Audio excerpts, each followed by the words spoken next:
पंजाब कांग्रेस में घमासान पर आज हो सकता है कोई बड़ा ऐलान। पंजाब के कांग्रेस प्रभारी हरीश रावत चंडीगढ़ जाएंगे, कैप्टन अमरिंदर सिंह से मुलाकात करेंगे।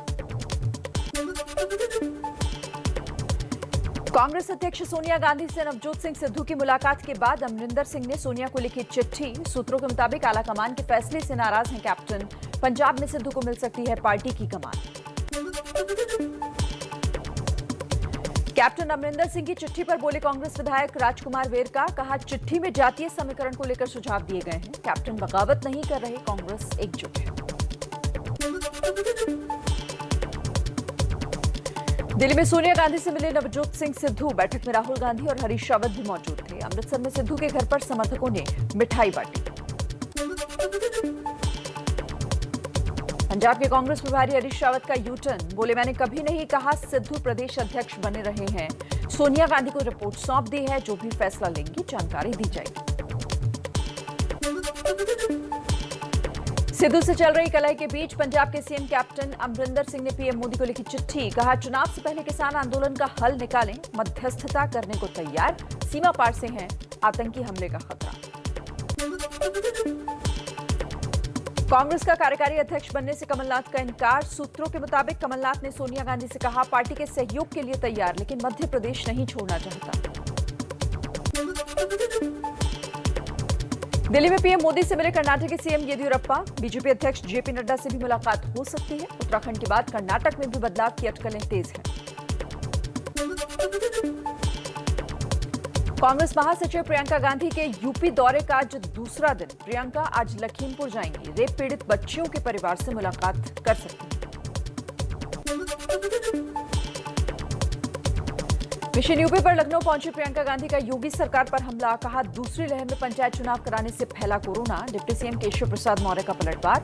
बोले, कोरोना से राजस्थान का हाल देखें प्रियंका। यूपी में बीजेपी प्रदेश कार्य समिति की बैठक में उठा राष्ट्रीय सुरक्षा का मुद्दा। सीएम योगी आदित्यनाथ ने धर्मांतरण, लव जिहाद समेत 5 मुद्दों को बताया बड़ा खतरा। विपक्ष पर भी निशाना साधा। यूपी के गाजियाबाद में बीजेपी कार्य समिति की बैठक के दौरान नेताओं में लात घूंसे चले। हाईकमान तक पहुंची बात। पवन गोयल गंभीर रूप से जख्मी, अस्पताल ले जाए गए।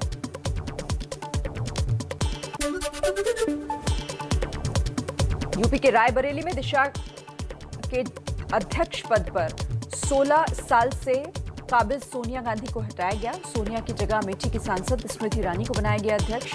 डीएम की अध्यक्षता में होती है अध्यक्ष की नियुक्ति। कांग्रेस छोड़कर बीजेपी में शामिल हुए ज्योतिरादित्य सिंधिया पर राहुल गांधी का निशाना। कहा, सिंधिया जी डर गए तो आरएसएस के हो गए। जो डरे वो बीजेपी में जाएंगे, जो नहीं डरे कांग्रेस में रहेंगे।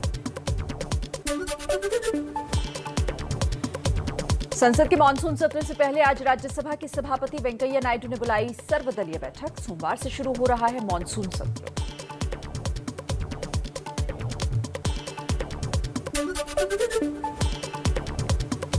चीन से सीमा पर तनाव की आशंकाओं के बीच राजनाथ सिंह ने देश के 2 पूर्व रक्षा मंत्रियों एके एंटनी और शरद पवार से मुलाकात की। संसद सत्र से पहले सीमा पर हालात, ड्रोन हमले और तालिबान पर जानकारी दी।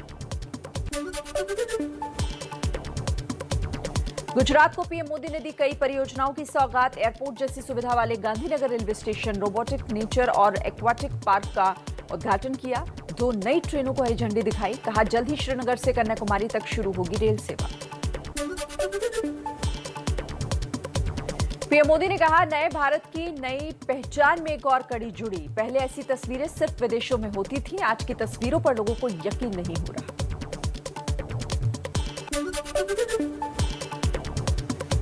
रेल मंत्री अश्विनी वैष्णव ने लोको पायलट के साथ इंजन में सफर किया। गुजरात में गांधीनगर वडनगर रेलखंड का जायजा लिया।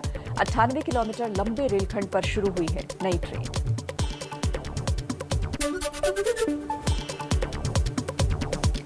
पश्चिम बंगाल में विपक्ष के नेता शुभेंदु अधिकारी ने सीएम ममता बनर्जी पर तंज किया। कहा, उपचुनावों की चिंता करने की बजाय किसी भी निर्वाचित विधायक को मुख्यमंत्री पद के लिए नामित करें। किसान नेता राकेश टिकैत का कृषि कानून रद्द होने तक आंदोलन जारी रखने का ऐलान। कहा, मुझे लगता है कि चुनाव के बीच सरकार जरूर बात करेगी। संसद के मानसून सत्र से पहले संयुक्त किसान मोर्चा आज विपक्षी दलों को चेतावनी पत्र सौंपेगा। संसद में कृषि कानूनों के खिलाफ आवाज उठाने की मांग करेगा। और कोरोना को लेकर की क्या है ताजा अपडेट, आइए आपको तेज रफ्तार में बताएं। कोरोना को लेकर सरकार की बड़ी चेतावनी, कहा अगले 100 से 125 दिन गंभीर, सिस्टम और जनता को सतर्क रहने की सलाह दी। देश में कोरोना की गिरावट वाली रफ्तार में कमी आना चिंता का विषय। कोरोना से सबसे ज्यादा प्रभावित 6 राज्यों के मुख्यमंत्रियों के साथ बैठक में पीएम मोदी ने तीसरी लहर को लेकर चेताया। कहा टेस्ट, ट्रैक, ट्रीट और टीके के फॉर्मूले से आगे बढ़ना होगा।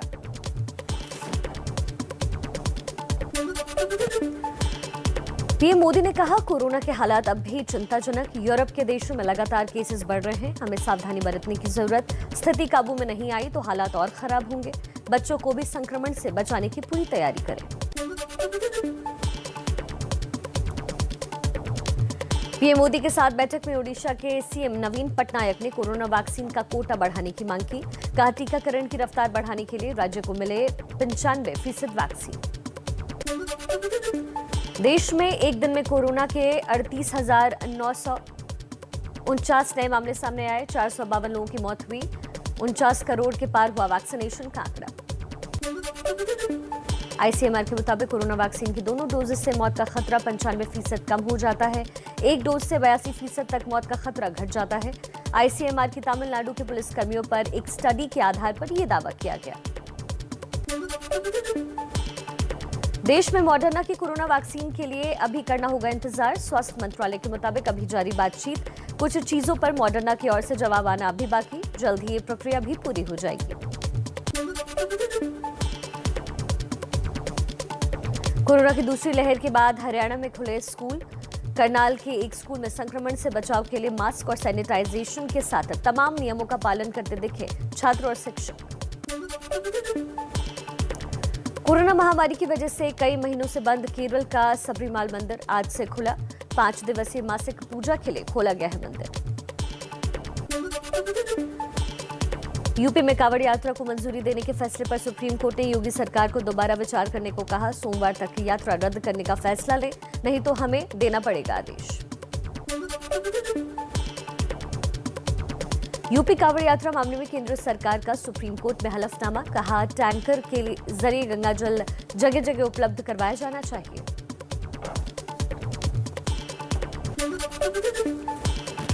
कांवड़ संघों से बातचीत कर रही है यूपी सरकार, जिससे कांवड़ यात्रा को लेकर धार्मिक भावनाएं भी आहत न हो और महामारी से बचाव भी हो जाए। यूपी में कांवड़ यात्रा पर सुप्रीम कोर्ट के स्वतः संज्ञान लेने पर अखिल भारतीय संत समिति भड़की। कहा हिंदुओं के पर्व और त्योहारों पर भी सुप्रीम कोर्ट और हाई कोर्ट को संज्ञान लेने की सुध क्यों आती है। राजस्थान सरकार ने जारी की अनलॉक 5 की नई गाइडलाइंस। कांवड़ यात्रा पर रोक लगाई गई। ईद उल अजहा पर भीड़ के साथ नमाज पढ़ने की भी इजाजत नहीं मिलेगी। अयोध्या में श्री राम मंदिर ट्रस्ट की ओर से खरीदी गई एक और जमीन को लेकर विवाद गहराया। सिविल जज सीनियर डिवीजन की कोर्ट में दाखिल हुआ मुकदमा। कोर्ट ने ट्रस्ट के महासचिव चंपत राय को नोटिस जारी किया। एनएचआरसी की रिपोर्ट में कुख्यात असामाजिक व्यक्ति कहे जाने पर बोले बंगाल के वन मंत्री ज्योतिप्रिय मलिक। कहा यह बेहद दुखद और शर्मनाक है। मैं एक पेशेवर वकील हूं और 10 साल तक स्टेट बार काउंसिल के कार्यकारी अध्यक्ष के रूप में काम किया है। सीमा सुरक्षा बल यानी बीएसएफ का 18वां अलंकरण समारोह आज। गृह मंत्री अमित शाह होंगे शामिल। अधिकारियों और कर्मचारियों को करेंगे सम्मानित। जम्मू कश्मीर के कुपवाड़ा में बीजेपी नेता मोहम्मद शफी के बेटे इशफाक अहमद को आतंकियों ने गोली मारी। हालत गंभीर, अस्पताल में भर्ती। श्रीनगर के सौरा इलाके में सुरक्षा बलों ने इरफान अहमद सोफी और बिलाल अहमद नाम के 2 आतंकियों को मार गिराया। दोनों सुरक्षा बलों पर कई हमले, पुलिसकर्मी और एक सीआईडी इंस्पेक्टर की हत्या में भी शामिल थे ये दोनों। लखनऊ आतंकी साजिश के मामले में गिरफ्तार आतंकियों के 7 मददगारों से एटीएस करेगी कड़ी पूछताछ। कोर्ट ने 23 जुलाई तक एटीएस के रिमांड पर भेजा। पाकिस्तान को खुफिया जानकारी देने के आरोप में हरियाणा पुलिस का एक सिपाही गिरफ्तार। आरोपी सिपाही के पास से 2 मोबाइल फोन और 2 सिम कार्ड भी बरामद किए गए।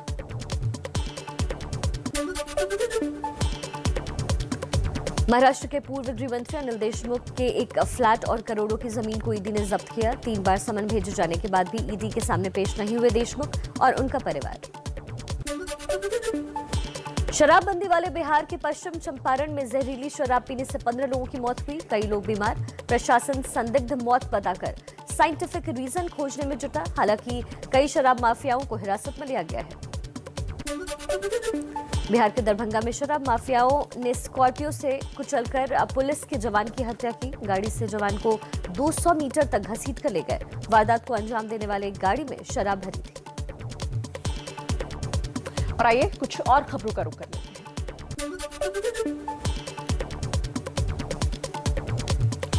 एमपी के मुरैना में लेडी सिंघम एसडीओ श्रद्धा पंद्रे का 3 महीने में ही ट्रांसफर हुआ। श्रद्धा ने रेत माफियाओं पर कार्रवाई की थी। 3 महीने में श्रद्धा पर 12 बार हुए थे हमले।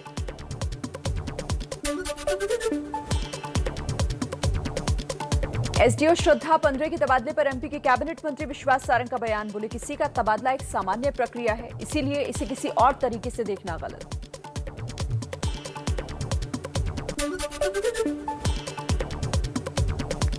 जमानत के बावजूद कैदियों की रिहाई में देरी पर सुप्रीम कोर्ट ने जताई चिंता। कहा, जेल अधिकारियों तक आदेश तुरंत पहुंचाने की व्यवस्था जल्द बनेगी।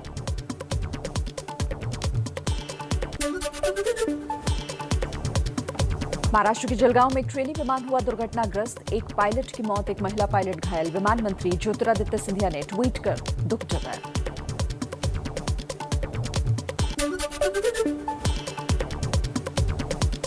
एमपी के विदिशा में कुएं में गिरने से मरने वालों की संख्या 11 हुई। एक बच्चे को बचाने के चक्कर में 25 से 30 लोग कुएं में गिर गए थे।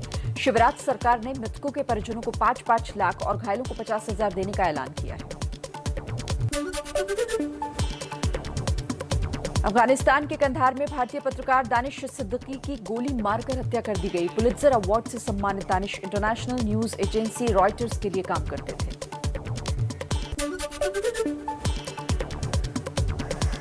भारत के विदेश सचिव हर्षवर्धन श्रृंगला ने अफगानिस्तान में भारतीय फोटो जर्नलिस्ट दानिश सिद्दीकी की हत्या की निंदा की। यूएनएससी में कहा, आतंकवाद कतई बर्दाश्त नहीं। कंधार में भारतीय पत्रकार दानिश सिद्दीकी की हत्या पर भारत में अफगानिस्तान के राजदूत ने दुख जाहिर किया। कांग्रेस नेता राहुल गांधी ने भी शोक व्यक्त किया।